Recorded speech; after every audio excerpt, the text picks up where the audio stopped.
Hello, we are going to talk about educational technology. What is educational technology? Ritchie, Silber, and Ely have provided this definition. Educational technology is the study and ethical practice of facilitating learning and improving performance by creating, using, and managing appropriate technological processes and resources. That sounds a lot like using a computer to improve learning. It is not that simple. The definition can best be explained while using the concept of educational technology metaphorically to an airplane's flight. How can an airplane improve people's learning? This metaphor revolves around the inherent interconnectivity of all pieces of the definition of educational technology. It is predicated on the idea that the relationship among domains is nonlinear to lead to predictability to quality products, and those products lead predictably to active learning. We must first need to understand what the goal of flight is. Flight is the process by which an object moves through an atmosphere without contact with the surface. This can be achieved by generating aerodynamic lift associated with propulsive thrust, aerostatically using buoyancy, or by ballistic movement. In comparison and contrast, flight and educational technology can be constructed in the same concept of education to instruction. Alan Yonashevsky and Michael Molenda stated, "Educational and instruction have different connotations." Authors intend that this definition encompasses both terms. Facilitating the broadness and origins of education is similar to balancing the weight of the balance to measure purpose and spontaneity of learning. It is the practice of establishing the balance of pressure and air for a plane to stabilize and perform effectively to stimulate the pedagogy of educational conversation and complexity of contemporary thinking. This metaphor can be broken down into 7 different subdivisions: education, psychology, and learning theory, ethics, practical uses, management, creation, using, and the future. The history of educational technology can date back to 3300 BC, when early humans used sticks to inscribe letters and symbols. Since the 1900s, more audio and visual mediums have been used. Educational, psychological, and learning theory can be correlated directly to engineering and aircraft. Collaterally, the process of engineering is an evolving process in the same manner as educational technology. Robinson, Molenda, and Landra have defined educational technology as the study and ethical practice of facilitating learning and improving performance by creating, using, and managing appropriate technological processes and resources. Determining the trajectory and dynamics of what educational technology is to a learner means understanding how the process is designed, defined, and constructed for overall knowledge. NASA has defined the engineering design process into 6 steps. These steps being ask, imagine, plan, create, test, and improve. Educational technology becomes a facilitating factor in the learning experience of students in a way to improve performance in the way quality control ensures all tasks of a flight have been conducted as set by the standard requirements and procedures. These requirements and procedures becoming auditable routines and inspections as the knowledge generated through educational technology refine and constructs practices of reflection and research. In the facilitation and improvements of practice, the learner is developing an understanding of how a variety of mediums are necessary to the process of instruction. It is cultivating idea governed in an educational process that allows an individual to process the applications of information in connection to the effective tools of technology, finding the balance of flight in the environment of learning, allowing the learner to think concretely in an abstract medium to problem solve and ultimately reflect on the process. Ethical practices of facilitating learning and improving performance is similar to that of air traffic controllers. Within the requirements of the job, a controller must monitor flight paths, and in the ethical practices of educational technology, the monitoring practices and guidance of all decisions made in regards to design and use within the field. Examining the inclusiveness of how technology and a learner work conducively in respect to ethics. How well the flight of learning will take off with the professionalism of process. The controller lends the applications onto the air marshal to protect the same practices within the flight, as is the educator to the learner. Taking the ethical practices to build a foundation for a variety of technological opportunities to improve learning. The increase of concerns transition from the controller to the marshal as a teacher-led lesson is centered around the student. Having the student take ownership in learning through technology, but practicing respect and responsibility. The AECT Ethics Committee, 2012, has divided the practice and facilitation of ethics into 3 codes through the commitment to society, an individual, and the profession.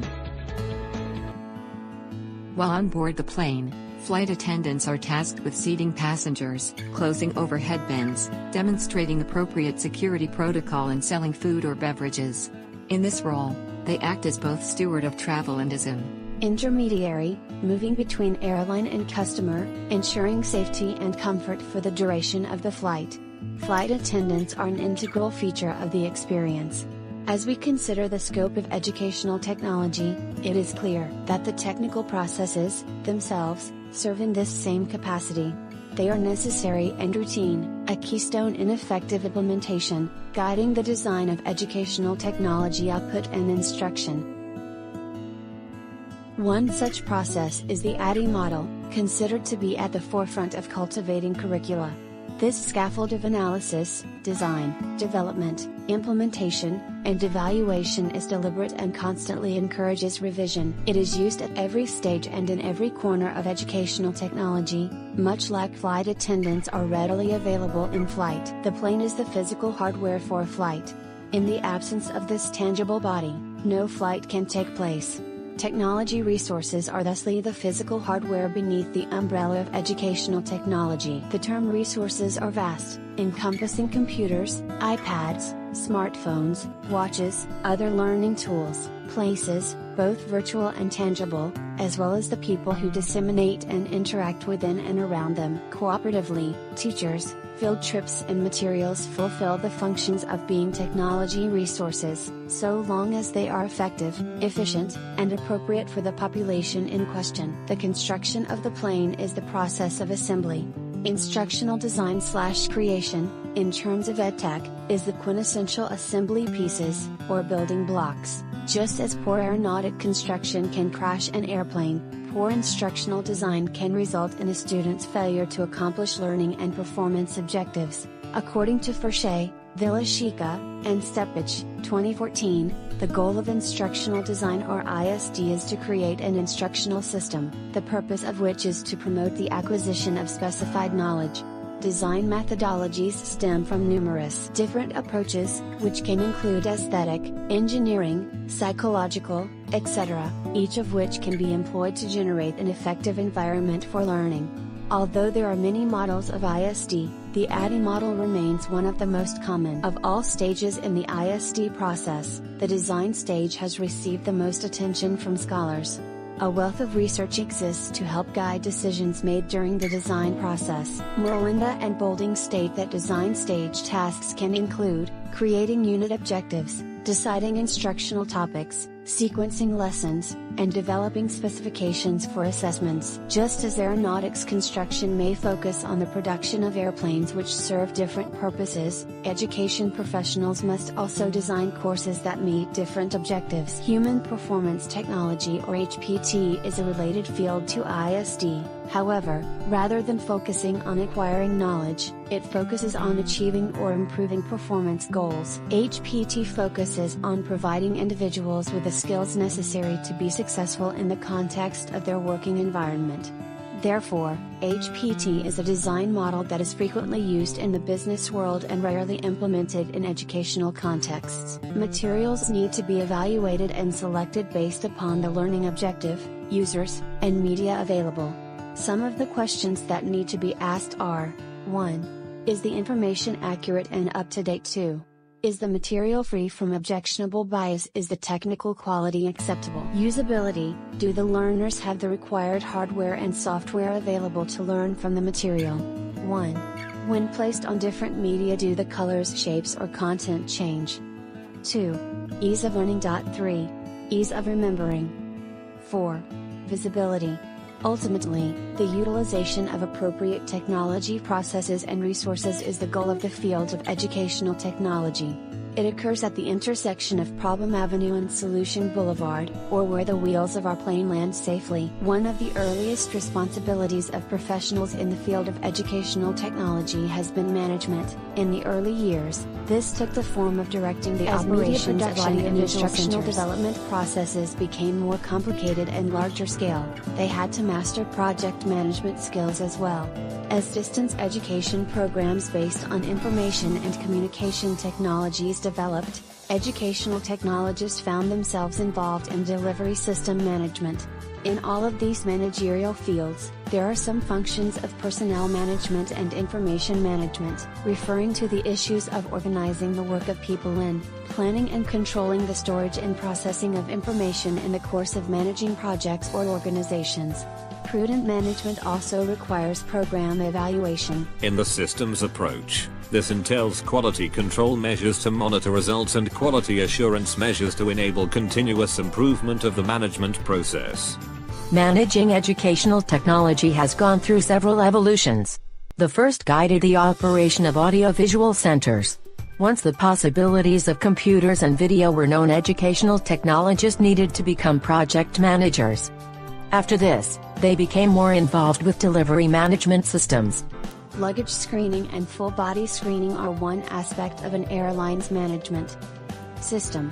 They ensure the safety of the passengers and flight crew, and, by extension, ensure that flights take off and run with little outside interference. Along with that same vein, the management of projects, resources, delivery systems, and information, within the sphere of educational technology, ensure that learning operates effectively. This is outlined in The Evolution of American Educational Technology, by Paul Sadler, as the product of an operational value system. Project management centers around the planning, monitoring, and controlling of learning units and assigned projects. Resource management follows the same principles, as they relate to resource supply systems and services. Delivery systems management regulates the dissemination of materials and resources. Finally, information management relates to the storage, transfer, or processing of information in order to provide resources for learning. Facilitating educational technology can be compared to a pilot. A pilot focus during flight is to safely operate a plane from one location to another. Although it is not the pilot's only job description, the same could be said for educators. In facilitating the practices, procedures, and routines of educational technology, an educator is not exclusively focused on the classroom. An educator understands learning is a cause and effect relationship of education and instruction. Currently, in today's classroom, the recognition is on the knowledge of concepts as opposed to how it constructed into concrete knowledge. As a pilot advances in years of experience, the skills and techniques become more advanced, and she becomes an expert in the field. For teachers, it means through each development in the educational experience, students should be exposed to more complex technology to enhance their skill level. It will give students the opportunity to think critically, to solve and explore real-world problems and finding meanings, and promote attention to the process. Ultimately, the teacher's facilitation allows students to embrace and obtain resources to organize their learning environment. As an aerospace engineer generates a concentration on the operations within a specified field of aviation, an educator constantly emphasizes the purposes in retaining orientation of knowledge. It is the process of examining the concepts with the acquisition and an attitude to progress on the instructional measures. Measure the growth through continuous assessment. As an engineer continues to test and improve a product/concept, the focus within these measures looks at the depth of knowledge simulated through problems and solutions to guide the ambition of learning. Allowing the learning to take flight in technology. The flight, itself, the definitive act of safely and effectively launching an aircraft into space and conveying passengers from one point to another, is akin to the improved performance that educational technology offers both teachers and learners. The culmination expectation of such integrated ventures, as a whole, is to aid in the design and dissemination of course material tailored to adhere to individualized learning parameters and to heighten a student's achievement level. This can occur only as the result of researching, developing, planning, utilizing, managing, and evaluating technology processes and resources, with each criterion interlocking seamlessly. Such synergy creates high-caliber experiences, enhancing the inherent ability and making the transition between classroom and relevant, real-life application. Much like our technology processes are the flight attendants, or stewards, of our aviation voyage, the agents of creation within educational technology are our baggage handlers. This component safely and efficiently handles and incorporates media, materials and instructional resources by way of planning and design. In The Evolution of American Educational Technology, Paul Sadler identifies the purpose of creation as designing strategies and products at the macro level, such as programs and curricula, and the micro level, such as lessons and modules. To this end, creation encompasses the careful consideration of instructional goals, learner characteristics, selection of media, even crafting media, and the classroom environment. Like baggage handlers loading an aircraft. While in flight, pilots have an array of controls available to them to impact how the airplane flies. They may choose to fly around a storm or circle the airfield while they wait for landing.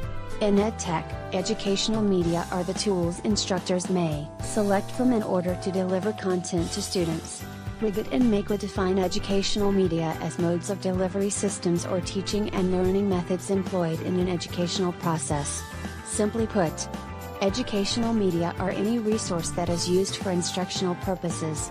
This can include something as simple as a book or something as technologically advanced as a virtual reality experience. A firm and aerodynamic design is the basis for an airplane's success, just as educational theory is the basis for all future educational technology advancement and integration. Learning theories attempt to explain how humans learn and identify the elements in the process of gaining new knowledge and how those elements interact. Just as the design of a plane must be guided by the laws of physics and aerodynamics to be successful, educational technology is grounded in educational psychology and the principles of behaviorism, cognitivism, and constructivism. According to behaviorism, learning is accomplished when the proper response is generated when a subject is presented with a specific stimulus. Recently, the theory of constructivism was put forth by psychologists such as Piaget and Vygotsky. This theory is based on the premise that we construct our own perspective of the world through individual experience and schema. In cognitivism, psychologists are less concerned with observable behavior, rather focusing on the inner processing of the mind, such as problem solving, thinking, and language. For learning to take place, students must take an active role in the learning process. The co-pilot can be considered a secondary driver of the aircraft. Although the co-pilot is not the primary driver of the airplane, he or she still plays a vital role in the success of the flight. Technology integration is the secondary driver of educational technology. While it is important that educators do not let technology drive instruction, the resources still impact the delivery and the success of the lesson. The National Educational Technology Standards for Students, (ESTE, 2002), state that technology should be used to enhance learning in a content area. Mechanics are like instructional designers. They use tests to determine status of the aircraft. Instructional designers use tests to determine viability and results. Formative evaluation really skyrocketed once programmed instruction became more prevalent. Tests were designed so that learners would score mostly correct answers, reinforcing desired behaviors. Summative evaluation intends to determine the ultimate effectiveness of the interventions, often referred to as verification or validation. Research into the field of educational technology has some problems, scientists say. It does not have a clear objective evaluation such as math or other hard science disciplines. Easy to do science are those disciplines such as physics, chemistry, geology, and some other fields. Hard to do science are the ones that social scientists do. Educational technology results are more the social scientist type evaluations. There are 4 types of studies that will move the field forward. 1. Research to establish relative advantage. 2. Research to improve implementation strategies. 3. Research to monitor the impact on important societal goals. 4. Studies that monitor and report on common uses in the shape desired directions. Wilbur Wright once said, "It is possible to fly without motors, but not without knowledge and skills." Similarly, without the application of educational, psychological, and learning theory, the tangible components of EdTech would be grounded. Our planes would never definitively take off. The 7 parameters outlined as integral pieces of the definition of this field work together in synergy to create a valuable, user-friendly experience that improves the learning process for both students and teachers.